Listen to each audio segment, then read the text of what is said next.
It's late at night. I can't sleep. Let's film a gun. Yeah! How you guys doing? Joe here, and thanks for checking out another video on the channel. Really do appreciate it. You guys have made the Jiminy Show very, very, very happy because you guys have been hitting the like. You've been coming back to the live streams. I finally figured out the damn algorithm, and then I got a violent stomach infection, so I apologize for missing the last one. But, hey, you know what? Let's just keep plugging away. Also, you guys have helped that grow, the 3D printed thing back there, because it's bigger now. But you guys have helped me grow, so if you ever type that into Google, you can see some fun stuff. But in here, I have the first T&E gun from a company that I have to send back. Yes, of all the companies to ask me for a gun back after I check it out, it would have to be Sig. No, I'm just kidding. They're actually pretty cool. They talked to me at the NRA show. I talked to them a little bit about a few of their guns, and I told them how I'm an all-steel gun, and I'm personally, I'm an all-steel gun, but I'm an all-steel gun guy, and they asked me which gun I'd like to take a look at, and I said, hey, how about the new 1911? And they said, no problem. And then my buddy Drunk Mouse made me a Chiappa, because it's called Irony. He made me a Chiappa Rhino, 3D printed, multicolor, pretty cool the way it came out. Ooh, look.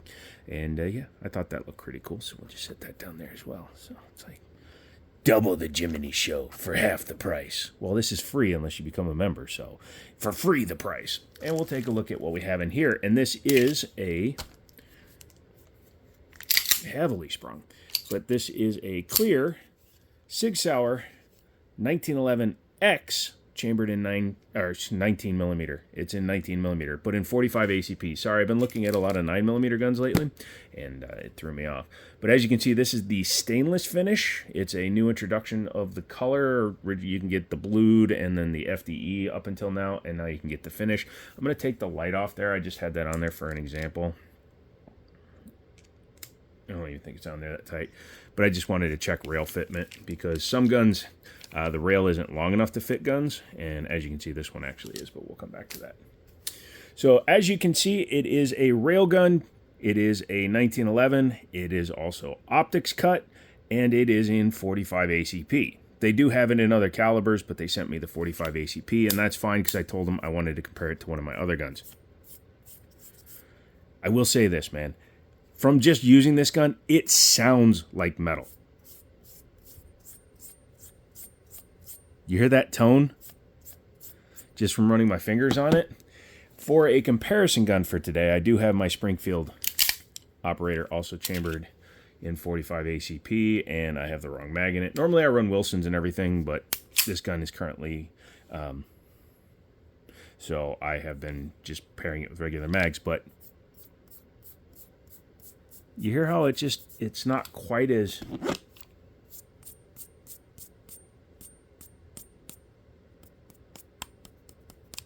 I don't know. It's something cool, but it's a little bit weird.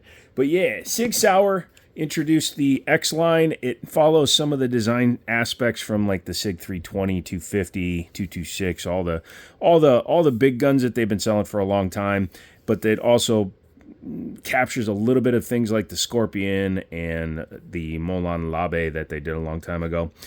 These are not cheap. We'll just get that out of the way. These things run in the 15 bill range, so be prepared to pay a little bit for your firearm when you buy it.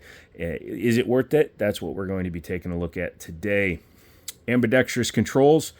I did send an email off to Sig, but they haven't gotten back to me yet. This gun has 60 rounds in it, and the finish is coming off both safeties.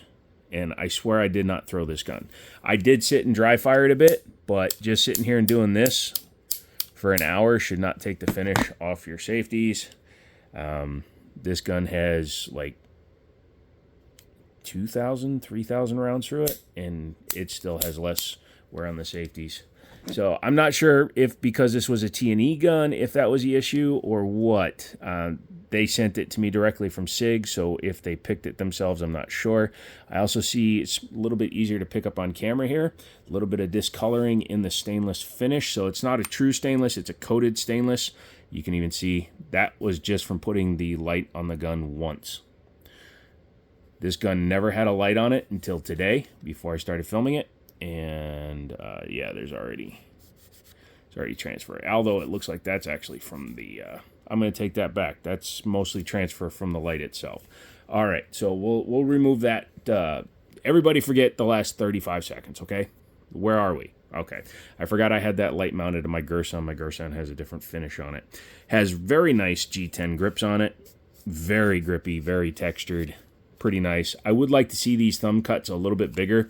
Number one, it's a little high for this mag release. Your thumb doesn't sit completely straight. It comes down, so I would like to see that slightly different.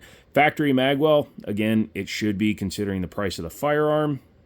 I've seen this. My Gerson Influencer X actually has this. The grips cover the roll pin for the grips, or for the back, the mainspring housing.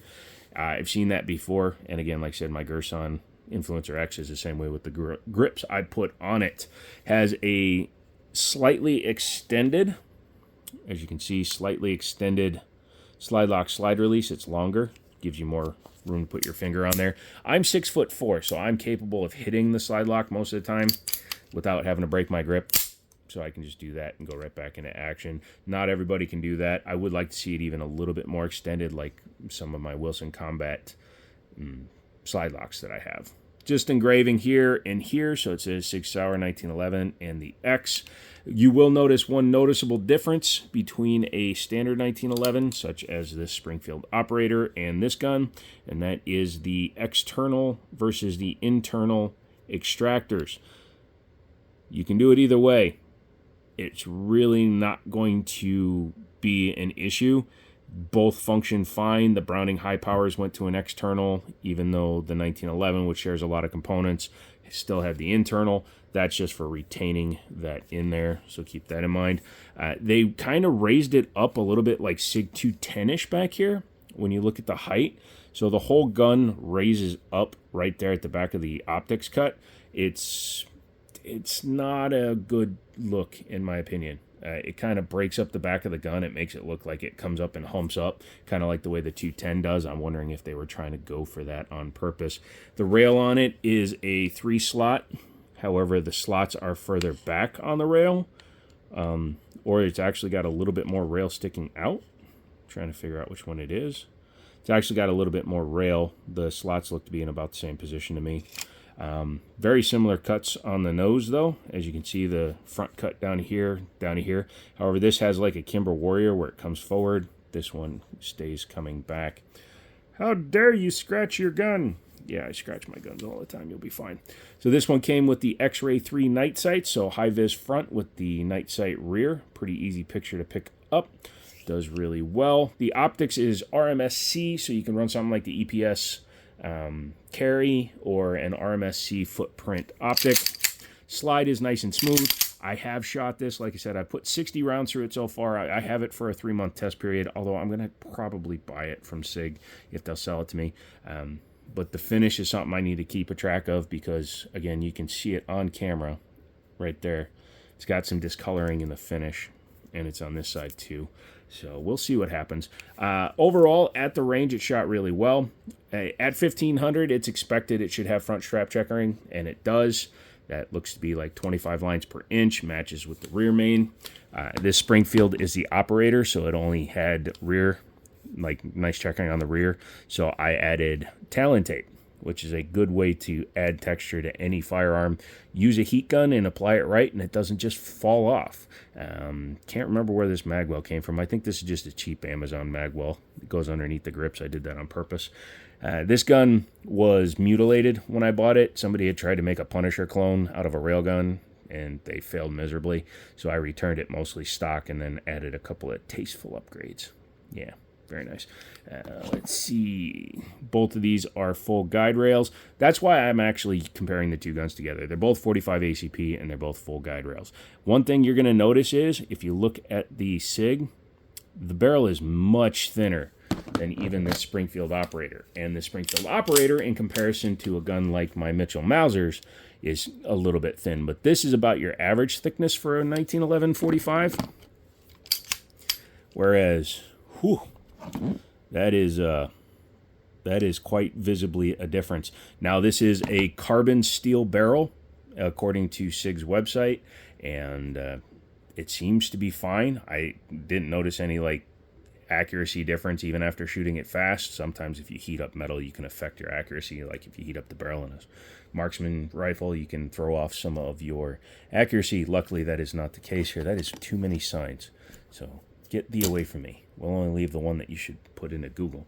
Yeah, I like the front and rear slide serrations on this. And like I said, this gun just sounds like steel. You know what I mean? You ever it's hard to explain. But man, this thing just... They both feel really good, but that one just sounds like a stainless steel gun, if that makes any sense. Has a skeletonized hammer, flat face, adjustable trigger. All the 1911Xs have this flat face short trigger in it. I like it. I am also a fan of the curved trigger. However, you know, I have them tuned to get rid of some of the pre-travel and over-travel. You can see it's just not a lot of over-travel on that. This Springfield operator, I've never tuned it or anything. It has a 4 pound 6 ounce trigger in it, which is actually a little on the heavy side for a 1911 in my opinion.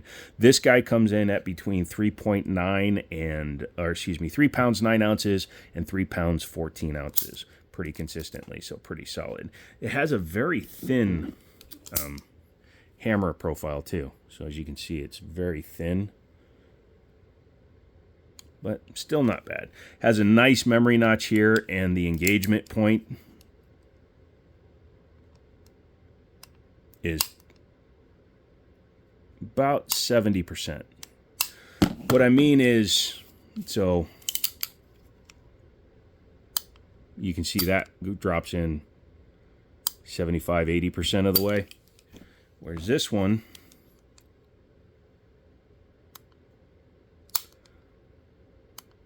it's about 70%. So that just shows you the fitment between the bow and the leaf spring in the rear and the way it sits on the disconnector in the sear. It just shows tuning was done to it. The back here is blended really nicely. There's no sharp edges. I didn't have any problems shooting it. I am again going to be putting my X300 on there. It helps get my hand up a little bit further on the gun when I'm actually at the range, and it fits this rail perfectly and lines up perfectly. This is probably one of the best purchases you can make, is a nice X300. I don't even turn the damn thing on, but it adds weight to the nose. As stupid as that sounds. Let's pull the trigger real quick. You ready? So let's go ahead and show all the nannies. It's clear. And almost no take up, and ooh, crisp. Reset. Forces you out. You can feel it. It like blink, pops your finger out, and then you come back, a little bit of take up, and very nice. Very, very nice. You want to take her apart? Let's do that. Before we do that, make sure that you're subscribed, liked, all that stuff. Live streams 3 times a week. Come in. We get a little rowdy, although I do try to control the channel a little bit. Yeah, so once you've cleared it, ow, very heavily sprung. I might change that spring out if I keep it. It's got like a 19 or 20 pound spring in it. It needs a slightly lighter spring because this guy shoots beautifully, and I can still rack it. This guy, yeah, very heavy. I run Wilson Combats in 90% of my guns, my 1911s, so we're going to do that here. Because it is a half-length guide rod, I like to, well, even if it wasn't, I like to engage the safety, which allows me to push down on the nose of the gun. Yeah, so this gun came with 2 Mech-Gar mags originally. Take your spring out. This one has green paint on it, so just remember that that was down when you reassemble the firearm. Once I've done that, I like to bring it back down to the takedown notch.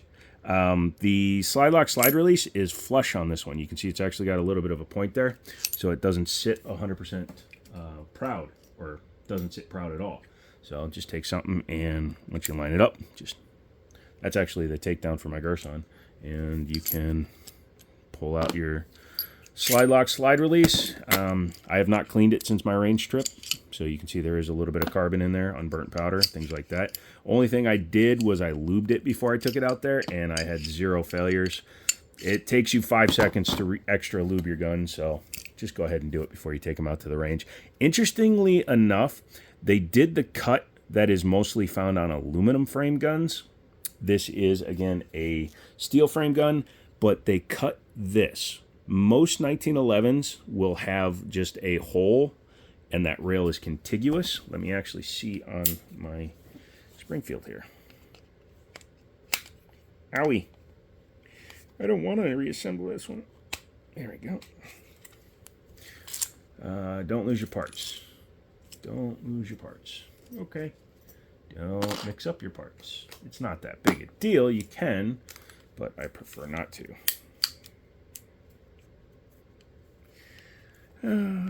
Live video, man. You know, not live, but, you know, doing things without taking a break. Yeah, so there you go. This is what you'll find on most 1911s. You'll see the rail is contiguous, where on this one they did the cut. You mostly find that cut on guns that have aluminum frames, but these are full stainless guns. I will reassemble that when we're done. We're done with that gun for the purpose of this video. Anyways, it is a Series 80 firearm. I hate that, but the trigger is still nice, so I will live with it.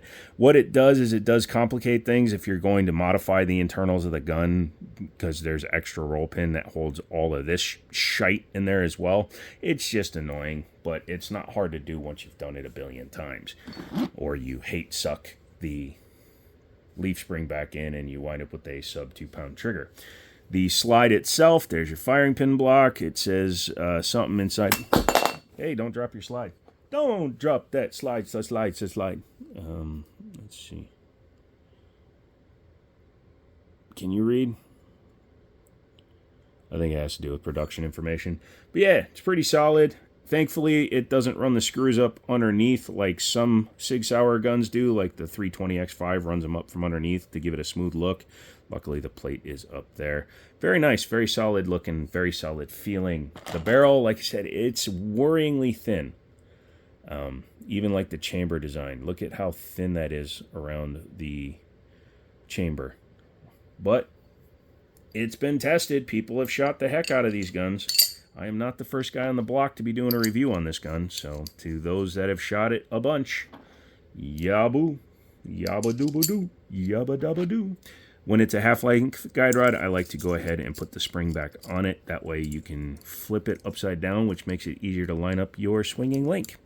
Take your frame, take your schmab, run all that back, and you're going to look through the hole to make sure that the swinging link is there. And then before I lock it down, I like to run it a few times. Lose your spring, that's just for fun. Just to make sure that the slide lock is in the right position. So set that back in before I forget. There we go. So before we lock it back in, let's go ahead and do this. Geez, you'd think I'd put one of these together before. I like to re-engage the safety. That way it locks the slide. Take your plunger. Can't remember if this one's super tight. I don't like this. This recoil spring is extra stiff on this guy, which I'm not a fan of. Also, I'm using the wrong mag, so there we go. But yeah. Once you're back together, give her a test pull. So that is the Sig Sauer 1911X. Before you start typing in the comments, no, it does not go off on its own. No, it does not have uncommanded discharges. This is not a 5-year-old P320, so you can make those jokes in the comments if you wish, but I can tell you right now, I will mostly ignore them unless you find some way to make it super de-duper funny.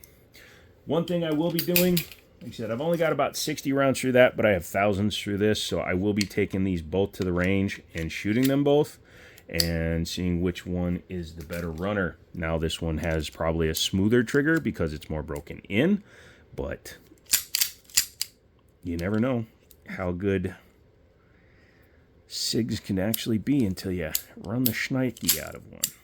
Go ahead and finish putting this together before we end the video. I was going to say end the live stream. I'm doing 3 a week now, so make sure you come along for those, okay? Just pop in, say hello, check out all the other channels that are doing them, and then you can come back and say, I was here before Joe got 200,000, which is what I'm trying to get to. So if you want to help me get to 200,000 subs, hit that like, comment, subscribe, membership, type that into your Googles and see what comes up.